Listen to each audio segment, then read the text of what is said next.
perfección en la industria de la piratería. Producciones Shark.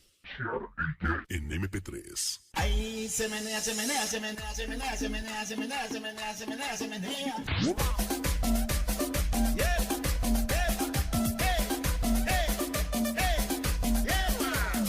Papa l'americano, papa l'americano.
Hola, mi nombre es Mango el Chango y hoy les voy a hablar sobre el cultivo de tejidos, células madre y su aplicación.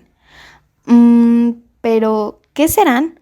Bueno, empezaremos con definir qué es un cultivo de tejidos. Un cultivo de tejidos es la fabricación, mantenimiento, establecimiento y manipulación de nuevos tejidos a partir de pequeños fragmentos de tejidos sanos, logrando restaurar la funcionalidad parcial o total de tejidos u órganos dañados, dependiendo del grado de preservación de la estructura del tejido u órgano de origen y del tiempo de su duración. Distinguimos diferentes tipos de cultivos, de órganos, explantes, primarios, secundarios, etc. El término cultivo de tejidos suele ser usado como un término genérico que incluye el de cultivo de órganos y el de cultivo de células. Una vez explicado esto, ¿qué será lo que sigue?, me pregunto yo. Bueno, pues podríamos adentrarnos a los inicios de este conjunto de técnicas que han sido uno de los principales logros de la medicina moderna en los últimos 50 años, pues han podido restaurar o mejorar la función de algunos tejidos y órganos lesionados por enfermedades o traumatismos con la cirugía de trasplante a partir de órganos y tejidos extraídos de donantes. Y te preguntarás ahora, ¿cómo será todo esto en la actualidad? Estas técnicas han comenzado a ser no solo complementadas, sino incluso sustituidas exitosamente mediante la ingeniería de tejidos, nueva ciencia que con sus técnicas basadas en el cultivo de células están haciendo posible la producción de tejidos que sustituyan a los lesionados, abriendo la posibilidad de fabricar nuevos órganos. ¡Wow! Vaya, qué cambio, ¿verdad? ¡Wow! No puedo creerlo. No me lo esperaba. ¡Qué impactante noticia! ¡Oh, Dios mío! ¿Por qué no me preparaste para esto?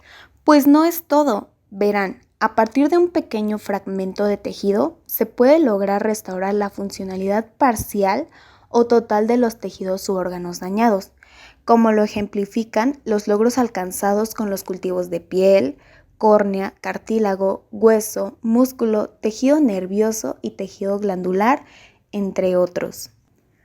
Cuando una enfermedad o lesión daña tejidos enteros, se puede aislar, cultivar y ampliar suficientemente células sanas en el laboratorio y luego ser trasplantadas a las zonas afectadas para reparar las partes lesionadas. Impresionante, ¿no lo creen? Entonces, ¿cuántos tipos de cultivos existen? De manera general, existen 5 tipos, los cuales les explicaré a continuación. El primero es el cultivo de órganos. En este tipo de cultivo, la organización tridimensional del órgano in vivo se mantiene, aunque solo sea parcialmente, y mantiene todas o algunas de las características histológicas del tejido original. El órgano o porción de este se mantiene en un medio líquido del que extrae los nutrientes y al que elimina los desechos metabólicos. Los diferentes tipos de células se mantienen en su forma diferenciada y constituye una buena réplica del órgano original. Sin embargo, no permite la propagación, ya que el crecimiento de células se produce únicamente en la periferia. Un tanto mala con la propagación, ¿verdad? Pero ¿qué hacerle? Luego, este tipo de cultivo es difícil de mantener durante un tiempo prolongado, debido a las diferencias potenciales de crecimiento de los distintos tipos celulares que constituyen el órgano. Pero ¿qué creen? La falta de propagación tiene como consecuencia que para repetir el experimento se necesite nuevo material, por lo que se produce cierta heterogeneidad de muestras. El segundo vendría siendo los mismísimos explantes primarios, los cuales están constituidos por fragmentos pequeños de tejidos u órganos que se adhieren a una superficie en la que generalmente crecen las células más periféricas del explante. Un cultivo se denomina cultivo primario cuando las células o tejidos procedentes de un ser vivo crecen sin haber pasado previamente por una fase de crecimiento in vitro. Un cultivo se denomina cultivo secundario cuando procede de una fase previa de crecimiento in vitro. El tercero es el cultivo de células. Este tipo de cultivo está formado por células dispersas, disgregadas de un tejido vivo, de un cultivo primario o de una línea celular, mediante distintos sistemas mecánicos, químicos o enzimáticos. Las células crecen en suspensión o adheridas a una superficie. Generalmente son cultivos que contienen un único tipo de célula y estas suelen ser homogéneas genéticamente. Es el tipo de cultivo más utilizado en la actualidad debido a su capacidad de propagación, es decir, de crecimiento mantenido. Casi por terminar, compañeros, está el cuarto, que son los cultivos histotípicos. Cuando las células son reagrupadas para recrear una estructura tridimensional parecida al tejido original, estos serían cultivos de alta densidad sobre un pocillo filtro, perfusión y sobrecrecimiento de una monocapa en frasco o en disco, reagregación en suspensión sobre agar o en gravedad cero real o simulada, infiltración de una matriz tridimensional como el gel de colágeno. Y ya por último, está el cultivo organotípico, que implica los mismos procedimientos anteriores, pero combinando células de diferentes linajes que constituyen un órgano. Ahora identificaremos al tipo de células que se suelen utilizar en cultivos. Suena bien, ¿no? Vamos a ver. Estas pertenecen generalmente a uno de estos grupos: células epiteliales, tejido conjuntivo, tejido muscular, tejido nervioso y células madre embrionarias. Interesante, ¿no? Pero veamos aún más a fondo lo que contienen. El primer grupo son las células epiteliales, un tipo de células que recubren las superficies del cuerpo. Están en la piel, los vasos sanguíneos, el tracto urinario y los órganos. El grupo de tejido conjuntivo es el tejido que sostiene, protege y estructura otros tejidos y órganos del cuerpo. El tejido conjuntivo también almacena, ayuda a desplazar nutrientes y otras sustancias entre los tejidos y los órganos, además de reparar daños en los tejidos. Bastante funcional. Pero ahora veamos el tejido muscular. es responsable del movimiento de los órganos y de los organismos. Está formado por unas células denominadas miocitos o fibras musculares que tienen la capacidad de contraerse. El penúltimo grupo pertenece al tejido nervioso, que es el conjunto de células especializadas que forman el sistema nervioso, sistema encargado de regulación de diversas funciones orgánicas vitales como son la respiración, la alimentación, la digestión, el sueño.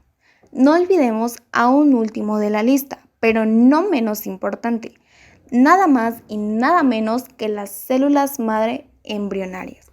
Estas son células madre pluripotentes, lo que significa que pueden dividirse en más células madre o pueden convertirse en cualquier tipo de célula del cuerpo. Esta versatilidad permite que las células madre embrionarias se utilicen para regenerar o reparar tejidos y órganos enfermos. Oh, vaya que son una gran ayuda. Sin ellas, ¿qué no iría mal, no? Entonces, con toda esta información, deberás estar preguntándote, ¿qué hacen los científicos para crear células madre? Pues bien, numerosos científicos de todo el mundo buscan formas de curar enfermedades utilizando células madre, ya que estas células ofrecen un gran potencial para el desarrollo de nuevos tipos de terapias y fármacos, también para investigar enfermedades de una forma que antes no era posible. Han transformado satisfactoriamente las células adultas normales en células madre mediante la reprogramación genética.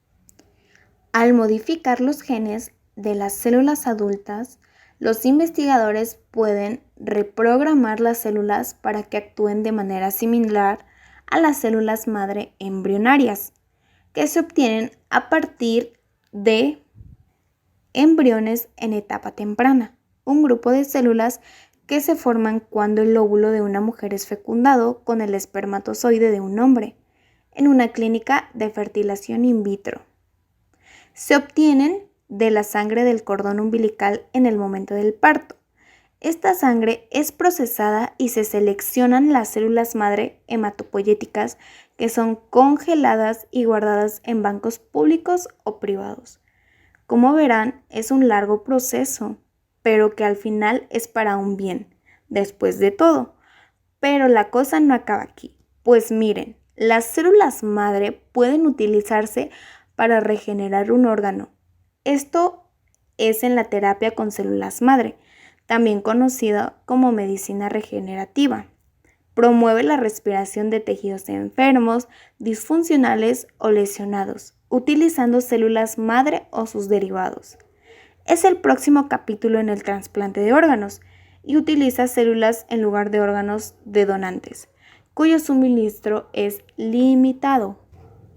Para finalizar, hay que reconocer que las células madre son las células maestras del cuerpo, que originan todos los tejidos, órganos, sangre, huesos y músculos provenientes de embrión de unos pocos meses de vida y capaces de producir cualquier tipo de célula.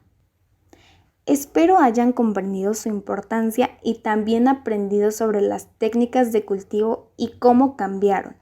Ojalá les haya gustado. Nos vemos en otra.